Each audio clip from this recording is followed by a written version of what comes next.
Assalamualaikum warahmatullahi wabarakatuh. Perkenalkan, nama saya adalah Pratiwi, NIM L0212111070. Video ini saya buat untuk memenuhi tugas dasar-dasar AMDAL. AMDAL adalah singkatan dari analisis mengenai dampak lingkungan yang merupakan sebuah kajian atau analisis yang dilakukan untuk mengevaluasi dampak yang mungkin ditimbulkan oleh suatu proyek atau kegiatan terhadap lingkungan sekitar. AMDAL biasanya merupakan bagian yang sangat penting dalam proses perencanaan dan pembangunan proyek besar seperti pembangunan infrastruktur, industri, pertambangan, pariwisata, dan lainnya. Nah, di sini saya akan membahas proyek mengenai pembangunan pelabuhan penyeberangan Simelu, Kabupaten Simelu, Provinsi Nagraya Aceh Darussalam. Adapun latar belakang dari rencana pembangunan pelabuhan ini yaitu perencanaan pembangunan bagi kegiatan atau prasarana fisik yang mengalami kerusakan akibat bencana gempa bumi dan tsunami terus berlanjut, atau dengan kata lain kegiatan rehabilitasi dan rekonstruksi pasca tsunami di Provinsi Nagraya Aceh Darussalam terus-menerus ditingkatkan. Banyak kegiatan yang direncanakan untuk rehabilitasi dan rekonstruksi menimbulkan dampak penting pada lingkungan dan memerlukan studi AMDAL dalam perencanaan pengelolaan lingkungannya. Dari jenis kegiatan wajib AMDAL yang ada pada Peraturan Menteri Negara Lingkungan Hidup Nomor 308 Tahun 2005, rencana pembangunan pelabuhan penyeberangan Simelu masuk dalam kategori wajib AMDAL karena mempunyai luasan keseluruhan untuk prasarana pelabuhan berupa terminal penyeberangan dengan luasan lebih dari 5 hektar. Proses AMDAL rencana kegiatan pembangunan pelabuhan penyeberangan Simelu dimulai dari pengajuan deskripsi rencana kegiatan oleh Pemprakarsa kepada Bapedalda Nat.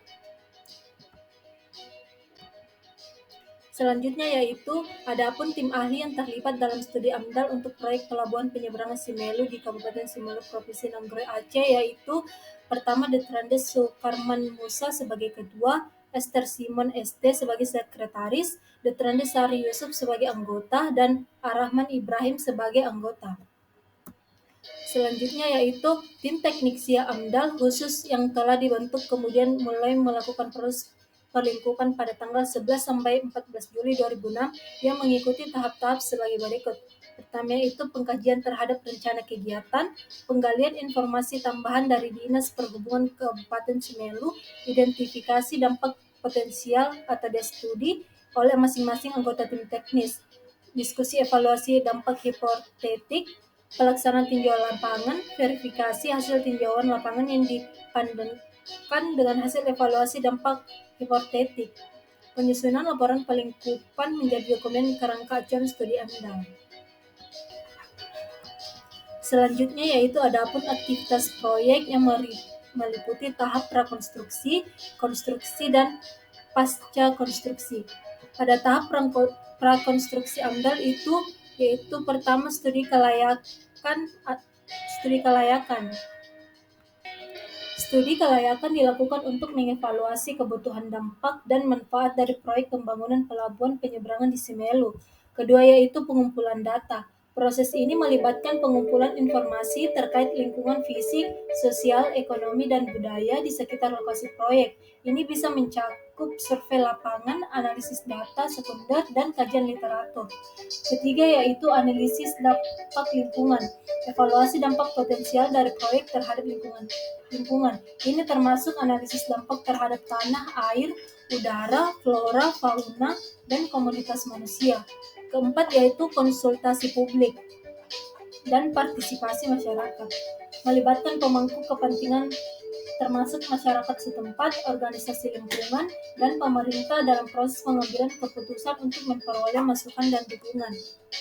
Selanjutnya yaitu penyusunan laporan AMDAL. Hasil dari analisis yang telah dilakukan akan dirangkum dalam laporan AMDAL yang berisi informasi tentang dampak yang diidentifikasi dan rekomendasi mitigasi pengurangan dampak serta rencana pemantauan. Keenam yaitu proses persetujuan lingkungan. Proses mendapatkan persetujuan atau rekomendasi dari otoritas terkait, biasanya Badan Lingkungan Hidup, terhadap laporan AMDAL sebelum proyek dapat dilanjutkan. Terakhir yaitu implementasi tindakan pengelolaan lingkungan. Setelah persetujuan diberikan, langkah-langkah pengelolaan lingkungan yang diusulkan dalam laporan AMDAL harus diimplementasikan selama fase konstruksi dan operasional. Selanjutnya yaitu tahap konstruksi AMDAL. Pertama yaitu studi perencanaan konstruksi, evaluasi rancangan pembangunan pelabuhan penyeberangan. Ini meliputi rencana teknis, lokasi, desain, dan infrastruktur yang akan dibangun. Kedua yaitu penilaian dampak lingkungan, melakukan analisis mengenai kemungkinan dampak yang akan timbul akibat pembangunan pelabuhan. Ini termasuk dampak terhadap lingkungan fisik, biologis, sosial, dan ekonomi di sekitar lokasi proyek. Ketiga yaitu konsultasi publik, melibatkan masyarakat dan pemangku kepentingan untuk memberikan masukan terkait rencana pembangunan. Ini dilakukan untuk memahami kekhawatiran dan kebutuhan masyarakat sekitar. Selanjutnya yaitu pasca konstruksi AMDAL. Pasca konstruksi AMDAL untuk pelabuhan penyeberangan di Semeru ini timbul setelah Pasca konstruksi AMDAL untuk pelabuhan penyeberangan di Semeru bertujuan untuk memantau dampak lingkungan yang mungkin timbul setelah selesainya pembangunan.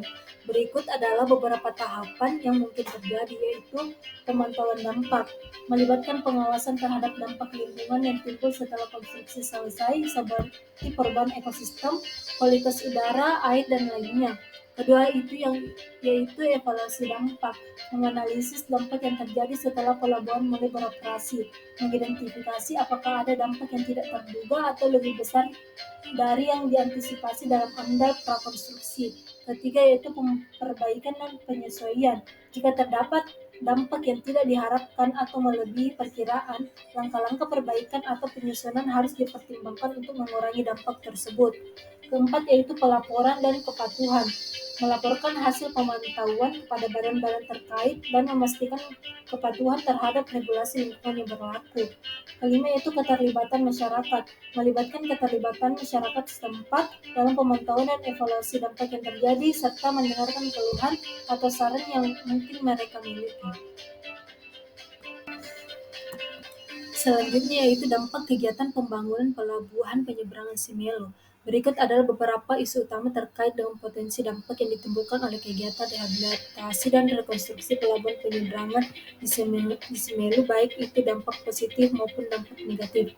Dampak positif yaitu peningkatan aksesibilitas, memberikan akses yang lebih baik ke transportasi laut yang bisa meningkatkan konektivitas antar pulau, mempermudah transportasi barang dan orang, serta membuka akses ke pasar baru. Kedua yaitu penciptaan lapangan kerja. Proyek konstruksi dan operasional pelabuhan dapat menciptakan lapangan kerja baru, baik secara langsung maupun tidak langsung yang dapat mengurangi tingkat pengangguran. Ketiga yaitu pertumbuhan ekonomi lokal. Adapun dampak negatifnya yaitu pertama gangguan konstruksi, yaitu aktivitas konstruksi pelabuhan bisa mengakibatkan ketidaknyamanan bagi masyarakat setempat seperti kebisingan, gangguan lalu lintas, dan penurunan kualitas lingkungan hidup. Kedua itu dampak lingkungan, pengerukan atau pembangunan pelabuhan dapat merusak ekosistem pesisir, termasuk terumbu karang, dan mengancam habitat alami bagi makhluk hidup sekitarnya. Terima kasih.